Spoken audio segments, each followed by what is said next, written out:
Patriarcas e Profetas. Capítulo 65. A magnanimidade de Davi. Depois do atroz morticínio dos sacerdotes do Senhor, ordenado por Saul, escapou um dos filhos de Aimeleque, filho de Aitube, cujo nome era Abiatar, o qual fugiu atrás de Davi. E Abiatar anunciou a Davi que Saul tinha matado os sacerdotes do Senhor. Então Davi disse a Abiatar: Bem sabia eu naquele dia que, estando ali Doeg, o idumeu, não deixaria de o denunciar a Saul. Eu dei ocasião contra todas as almas da casa de teu pai. Fica comigo, não temas, porque quem procurar a minha morte, também procurará a tua, pois estará salvo comigo. Ainda acossado pelo rei, Davi não encontrou lugar de descanso ou segurança. Em Keila, seu bravo grupo salvou a cidade de ser tomada pelos filisteus, mas não estavam livres de perigo, mesmo entre o povo que haviam livrado. De Keila, dirigiram-se ao deserto de Zife. Naquela ocasião, em que havia tão poucos pontos claros no caminho de Davi, ele se regozijou ao receber a visita inesperada de Jonatas, que soubera do lugar de seu refúgio. Preciosos foram os momentos que estes dois amigos passaram na companhia um do outro. Relataram suas variadas experiências, e Jonatas fortaleceu o coração de Davi, dizendo: Não temas, que não te achará a mão de Saul, meu pai, porém tu reinarás sobre Israel, e eu serei contigo o segundo, o que também Saul, meu pai, bem sabe. Conversando eles acerca do trato maravilhoso de Deus para com Davi, o acossado fugitivo ficou grandemente encorajado, e ambos fizeram aliança perante o Senhor. Davi ficou no bosque, e Jonatas voltou para sua casa. Depois da visita de Jonatas, Davi animou a sua alma com cânticos de louvor, acompanhando a sua voz com a harpa, ao entoar: No Senhor me refugio. Como dizes, pois, a minha alma? Foge como pássaro para o teu monte. Porque eis que aí os ímpios armam o arco. Dispõe a sua flecha na corda, para as ocultas dispararem contra os retos de coração. Ora, destruídos os fundamentos, que poderá fazer o justo? O Senhor está no seu santo templo. Nos céus tem o Senhor seu trono. Os seus olhos estão atentos. As suas pálpebras sondam os filhos dos homens. O Senhor põe à prova ao justo e ao ímpio, mas ao que ama a violência, a sua alma o abomina. Salmo 11, versos 1 a 5. Os zifeus, para cujas regiões ermas Davi fora de Keila, enviaram uma comunicação a Saul em Gibeá, de que sabiam onde Davi se encontrava escondido, e de que guiariam o rei ao seu retiro. Davi, porém, avisado das intenções deles, mudou sua posição, procurando refúgio nas montanhas que ficavam entre Maom e o Mar Morto. Foi de novo enviada comunicação a Saul: Eis que Davi está no deserto de En-Gede. Então tomou Saul 3.000 homens, escolhidos entre todo Israel, e foi à busca de Davi e de seus homens, até aos cumes das penhas das cabras monteses. Davi tinha apenas 600 homens em sua companhia, ao passo que Saul avançava contra ele com um exército de 3.000. Em uma caverna isolada, o filho de Jessé e seus homens aguardavam a direção de Deus quanto ao que deveria fazer-se. Estando Saul fazendo a ascensão das montanhas, desviou-se para um lado e entrou, sozinho, na mesma caverna em que Davi e seu grupo estavam escondidos. Quando os homens de Davi viram isto, insistiram com seu chefe para que matasse Saul. O fato de que o rei estava agora em seu poder era por eles interpretado como prova certa de que Deus mesmo entregara o inimigo em suas mãos, para que pudessem destruí-lo. Davi foi tentado a assumir esta opinião a tal respeito, mas a voz da consciência falou-lhe, dizendo: Não toques no ungido do Senhor. Os homens de Davi ainda não estavam dispostos a deixar Saul em paz, e lembraram ao seu comandante as palavras de Deus. Eis que te dou o teu inimigo nas tuas mãos, e far-lhe-ás como te parecer bem aos teus olhos. E levantou-se Davi, e mansamente cortou a orla do manto de Saul. Mas sua consciência o acusou depois, porque mesmo com isto deformara a veste do rei.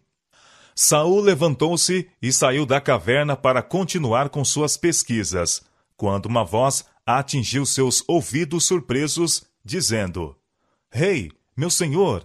Voltou-se para ver quem se dirigia a ele, e eis que era o filho de Jessé, o homem a quem havia tanto tempo desejava ter em seu poder, para que o pudesse matar.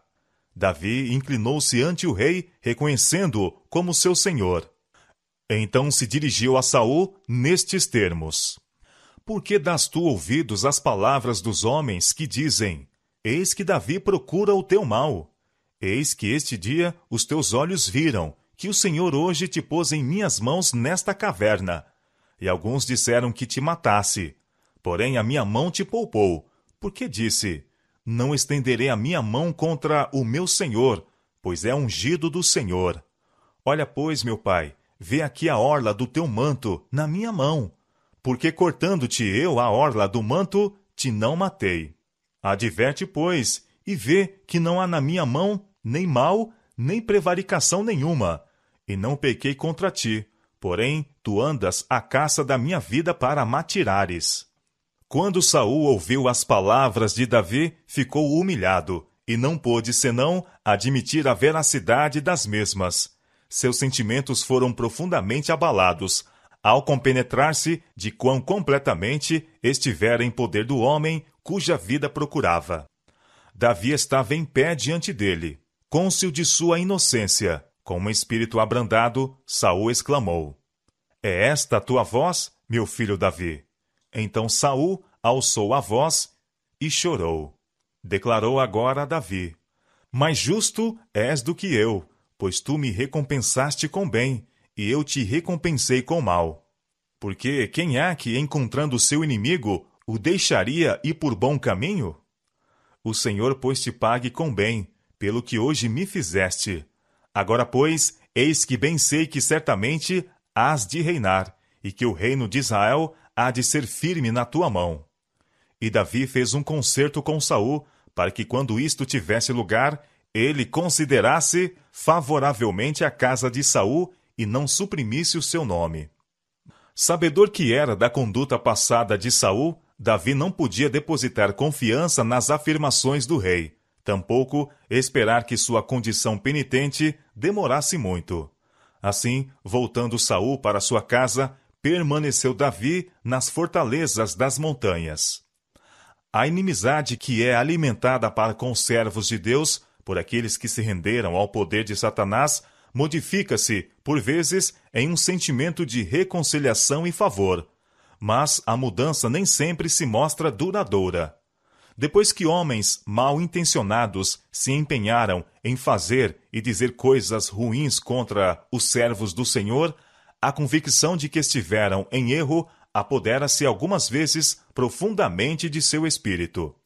O Espírito do Senhor trabalha com eles, humilham seus corações diante de Deus e diante daqueles cuja influência procuram destruir, e podem modificar sua conduta em relação aos mesmos.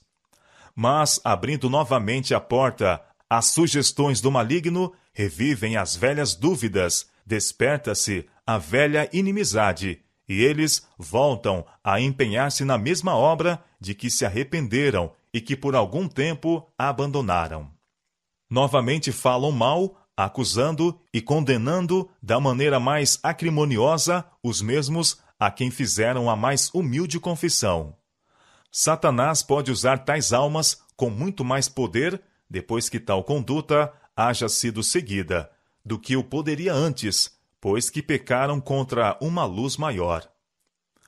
E faleceu Samuel, e todo Israel se ajuntou e o prantearam, e o sepultaram na sua casa em Ramá. A morte de Samuel foi considerada uma perda irreparável pela nação de Israel. Um grande e bom profeta e juiz eminente sucumbira, e a dor do povo foi profunda e sentida. Desde sua mocidade, Samuel andara diante de Israel na integridade de seu coração.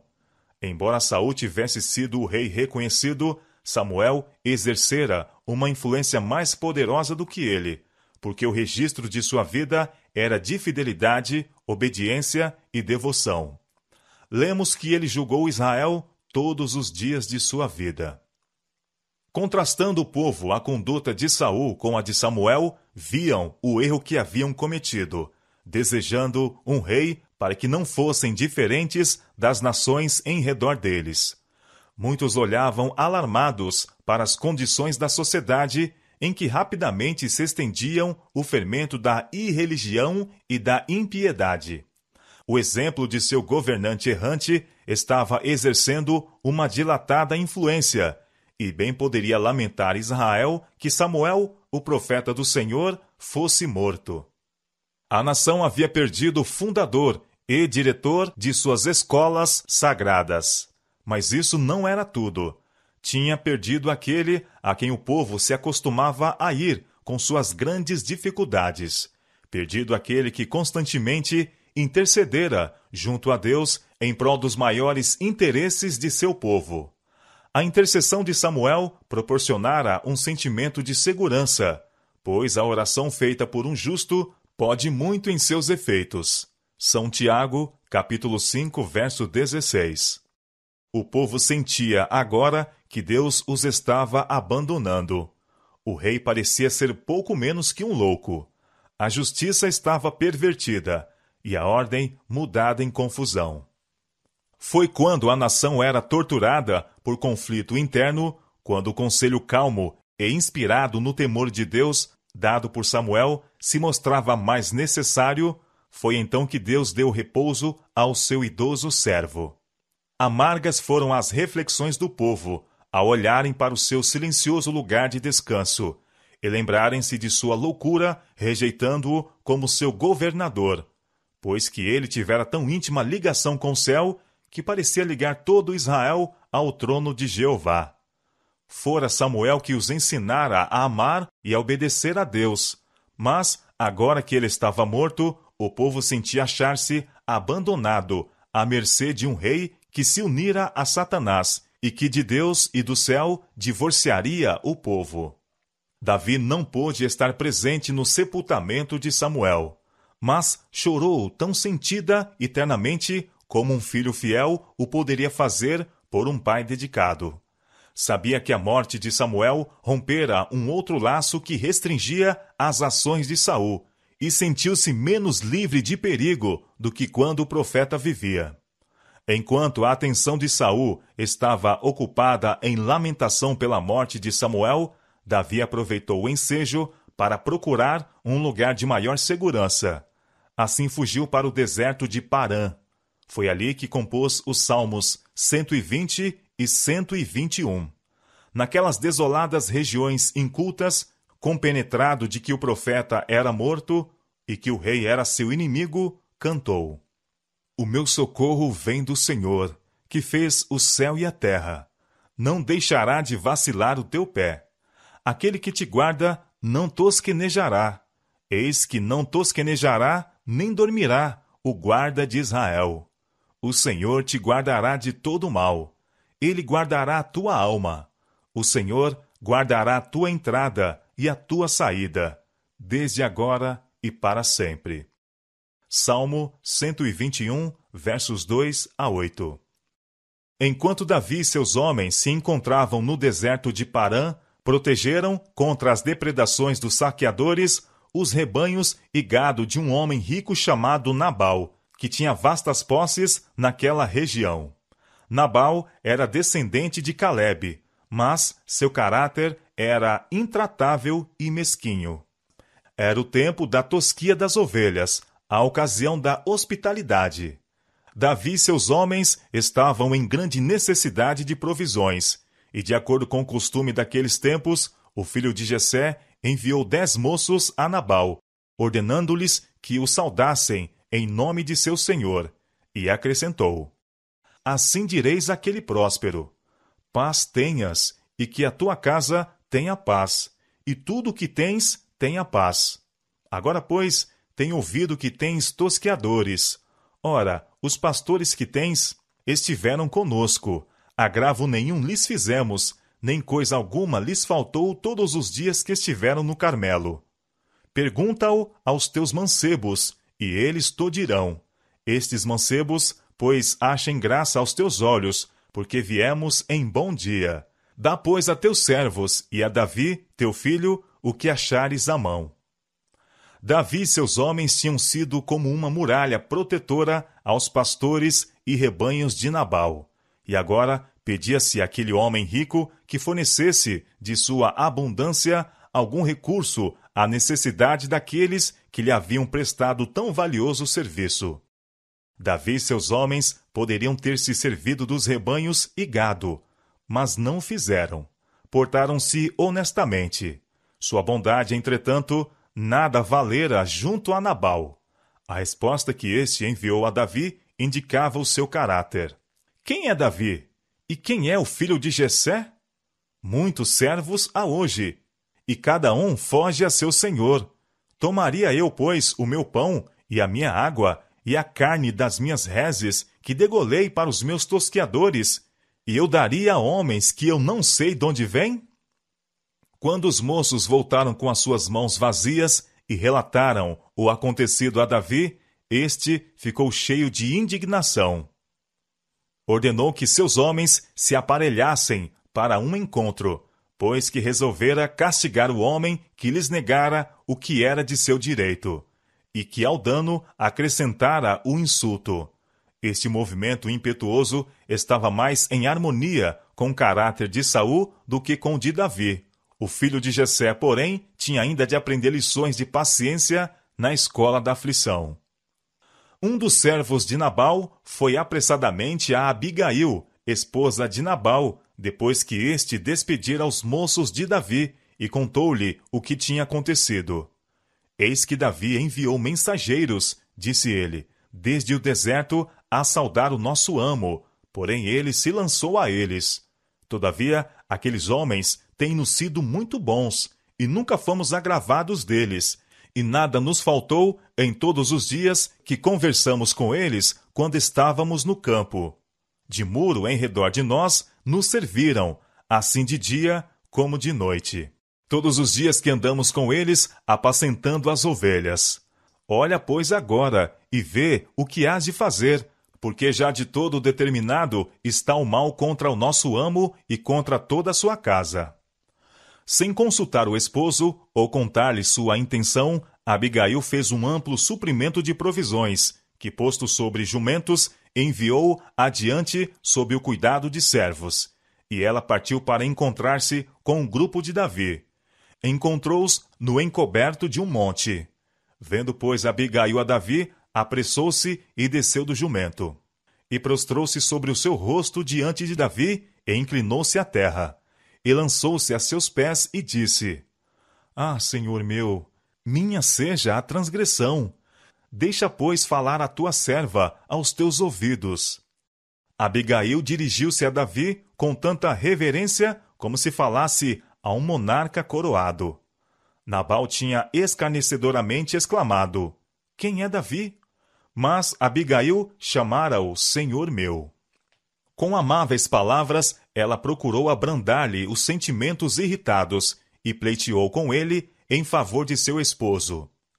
Nada tendo de ostentação ou orgulho, antes, cheia da sabedoria e amor de Deus, Abigail revelou a força de sua devoção para com sua casa, e esclareceu a Davi que o procedimento indelicado de seu marido de nenhuma maneira fora premeditado contra ele como uma afronta pessoal, mas que simplesmente tinha sido a explosão de uma natureza infeliz e egoística. Agora, pois, meu senhor, vive o Senhor e vive a tua alma, que o Senhor te impediu de vires com sangue, e de que a tua mão te salvasse. E agora, tais quais Nabal, sejam os teus inimigos, os que procuram mal contra o meu senhor. Abigail não tomou para si o crédito deste raciocínio, a fim de demover a Davi de seu precipitado propósito, mas deu a Deus a honra e o louvor. Ofereceu então sua rica provisão como oferta pacífica aos homens de Davi, e ainda pleiteou como se ela mesma fora quem tivesse provocado o ressentimento do chefe. Perdoa, pois, a tua serva esta transgressão, disse ela, porque certamente fará o Senhor casa firme a meu senhor, porque meu senhor guerreia as guerras do Senhor, e não se tem achado mal em ti por todos os teus dias. Abigail apresentou, por inferência, a conduta que Davi deveria adotar.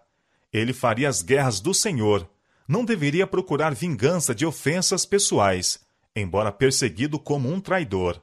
Ela continuou: levantando-se algum homem para te perseguir e para procurar a tua morte, então a vida de meu senhor será atada no feixe dos que vivem com o Senhor teu Deus. Há de ser que, usando o Senhor com o meu senhor, conforme a todo o bem que já tem dito de ti, e te tiver estabelecido chefe sobre Israel, então meu senhor não te será por tropeço, nem por pesar no coração o sangue que sem causa derramaste, nem tampouco o haver-se salvado meu senhor a si mesmo. E quando o Senhor Deus fizer bem ao meu senhor, lembra-te então da tua serva. 1 Samuel capítulo 25, versos 29 a 31. Estas palavras poderiam apenas ter vindo dos lábios de quem tivesse participado da sabedoria do alto. A piedade de Abigail, semelhante ao perfume de uma flor, exalava de seu rosto, de suas palavras e ações, sem que disso ela se apercebesse. O Espírito do Filho de Deus habitava em sua alma. Seu discurso, adubado pela graça e cheio de bondade e paz, derramava sua influência celestial. Melhores impulsos vieram a Davi, e ele tremeu ao pensar quais poderiam ser as consequências de seu intuito precipitado. Bem-aventurados os pacificadores, porque eles serão chamados filhos de Deus. São Mateus, capítulo 5, verso 9. Oxalá houvesse muitos outros como esta mulher de Israel, que abrandassem os sentimentos irritados, obstassem impulsos temerários e com palavras de calma e bem dirigida sabedoria aplacassem grandes males. Uma vida cristã consagrada está sempre a derramar luz, consolação e paz. Caracteriza-se pela pureza, tato, simplicidade e utilidade. É dirigida por aquele amor abnegado que santifica a influência. Está repleta de Cristo e deixa um rastro de luz onde quer que seu possuidor vá. Abigail tinha sabedoria para reprovar e aconselhar. A paixão de Davi esvaiu-se sob o poder de sua influência e raciocínio. Ele ficou convicto de que assumira uma conduta imprudente e perdera o domínio de seu próprio espírito. Com humilde coração, recebeu a repreensão em conformidade com suas próprias palavras. Fira-me o justo, será isso uma benignidade. E repreenda-me, será um excelente óleo. Salmo 141, verso 5. Ele deu graças e louvores porque ela o aconselhara retamente. Muitos há que, quando reprovados, julgam ser dignos de elogio se recebem a repreensão sem se tornarem impacientes.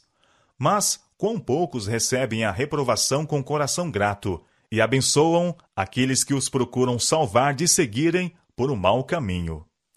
Quando Abigail voltou para casa, encontrou Nabal e seus hóspedes em gozo de um grande banquete que tinham convertido em cenas de orgia e embriaguez. Não foi senão na manhã seguinte que ela relatou a seu esposo o que ocorrera em sua entrevista com Davi.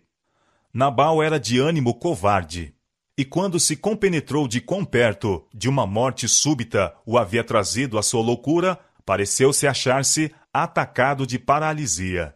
Receoso de que Davi ainda prosseguisse com seus intuitos de vingança, encheu-se ele de terror e prostrou-se em uma condição de irremediável insensibilidade.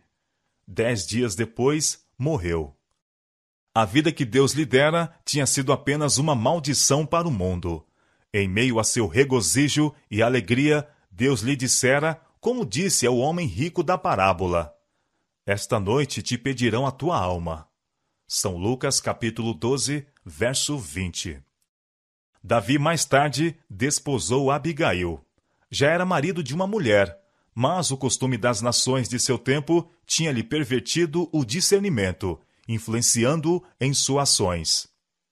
Mesmo grandes homens e bons têm errado, seguindo os costumes do mundo.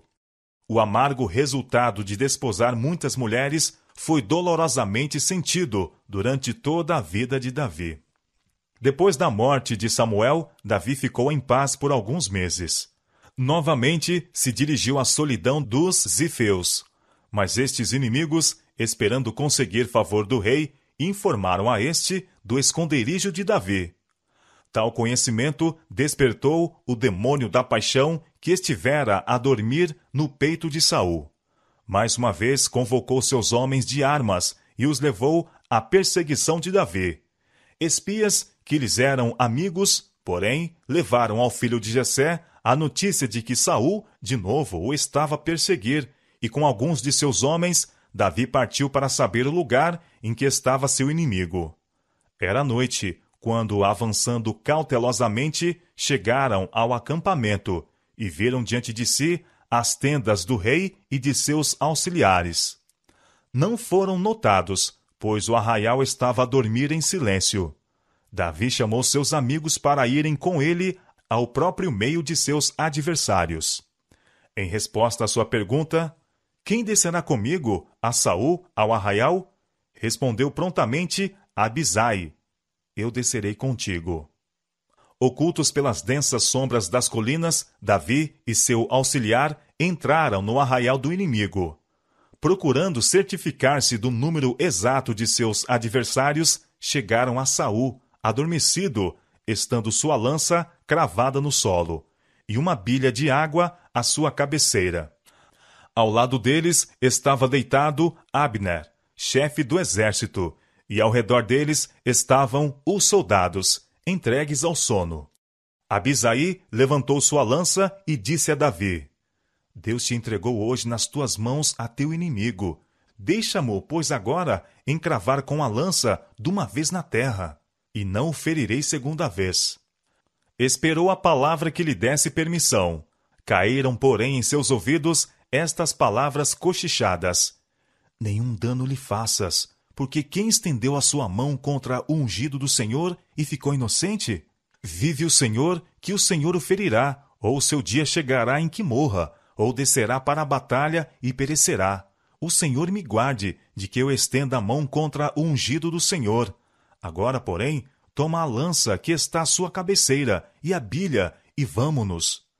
Tomou, pois, Davi a lança e a bilha da água da cabeceira de Saul, e foram-se.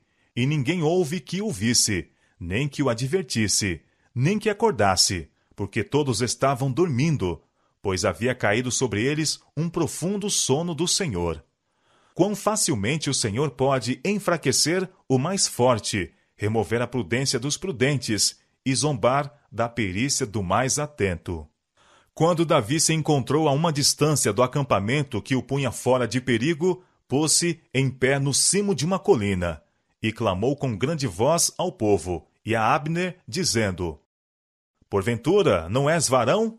E quem há em Israel como tu? Por que, pois, não guardaste tu o rei teu senhor? Porque um do povo veio para destruir o rei, teu senhor. Não é bom isto que fizeste. Vive o Senhor, que sois dignos de morte. Vós que não guardastes a vosso senhor, o ungido do Senhor. Vede, pois, agora onde está a lança do rei e a bilha da água que tinha a sua cabeceira. Então conheceu Saul a voz de Davi e disse: Não é esta a tua voz, meu filho Davi? E disse Davi: Minha voz é, ó rei, meu senhor. Disse mais: Por que persegue meu senhor assim o seu servo? Pois que fiz eu? E que maldade se acha nas minhas mãos? Ouve, pois, agora, te rogo, rei meu senhor, as palavras de teu servo. De novo caiu dos lábios do rei o reconhecimento. Pequei. Volta, meu filho Davi, porque não mandarei fazer-te mal, porque hoje foi preciosa a minha vida aos teus olhos. Eis que procedi loucamente, e errei grandissimamente. Davi então respondeu, e disse, Eis aqui a lança do rei, passa cá um dos mancebos, e leve-a. Embora Saul fizesse a promessa, não mais te farei mal, Davi não se pôs sob o seu poder. Este segundo exemplo do respeito de Davi pela vida de seu soberano produziu impressão ainda mais profunda no espírito de Saul, e alcançou dele um reconhecimento mais humilde de sua falta. Ficou admirado e vencido com tal manifestação de bondade. Despedindo-se de Davi, Saul exclamou, Bendito sejas tu, meu filho Davi, pois grandes coisas farás, e também prevalecerás. Mas o filho de Jessé não tinha esperança que o rei continuasse muito tempo nesta disposição de espírito. Davi não esperava uma reconciliação com Saul. Parecia inevitável que finalmente ele tombasse como vítima da malícia do rei, e resolveu de novo buscar refúgio na terra dos filisteus. Com 600 homens sob o seu comando, passou-se para Aquis, rei de Gate. A conclusão de Davi de que Saul certamente cumpriria seu intuito assassino foi formulada sem o conselho de Deus. Mesmo quando Saul estava tramando e procurando levar a efeito a sua destruição, o Senhor agia com o fim de assegurar a Davi o reino. Deus efetua seus planos, embora aos olhos humanos estejam velados em mistério.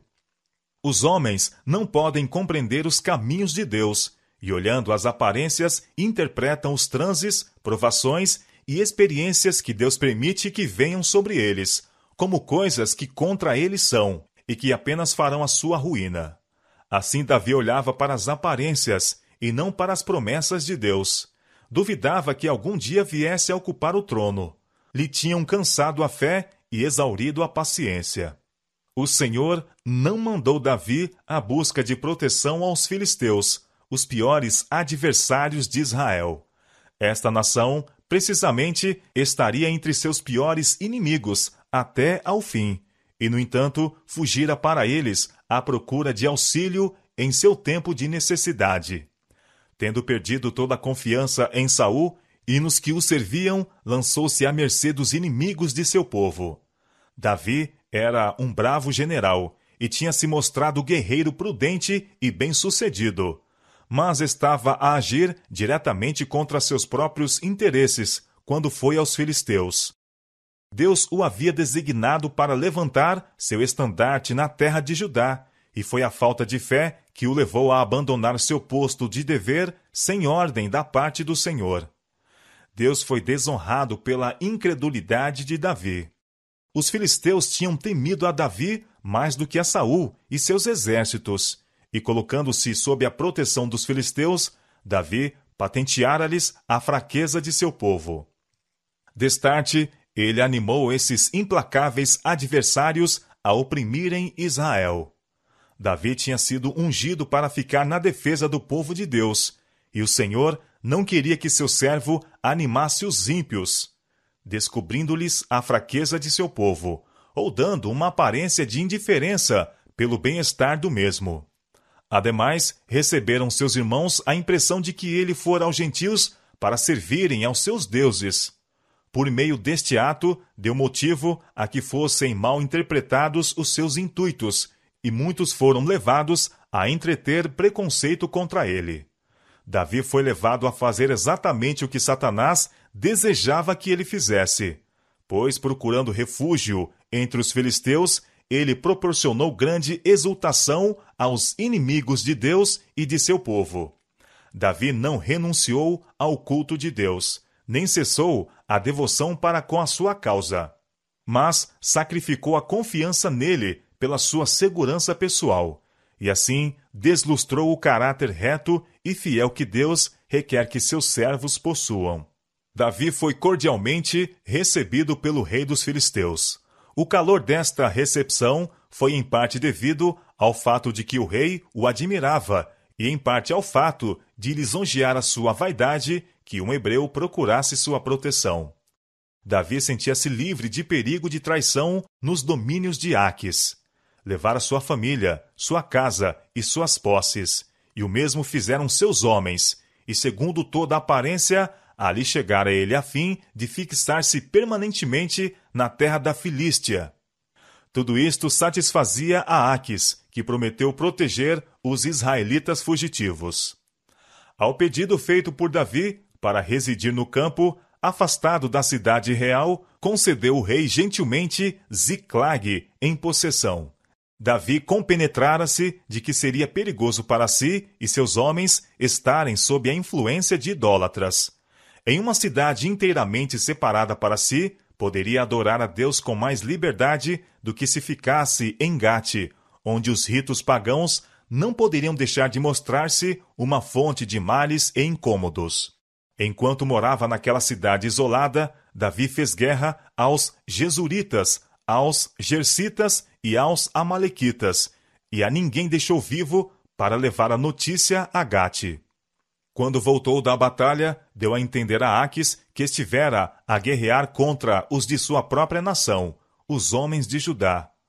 Por esta dissimulação, ele serviu de meio para fortalecer a mão dos filisteus. Fez-se ele, por certo, aborrecível para com seu povo em Israel, pelo que me será por servo para sempre.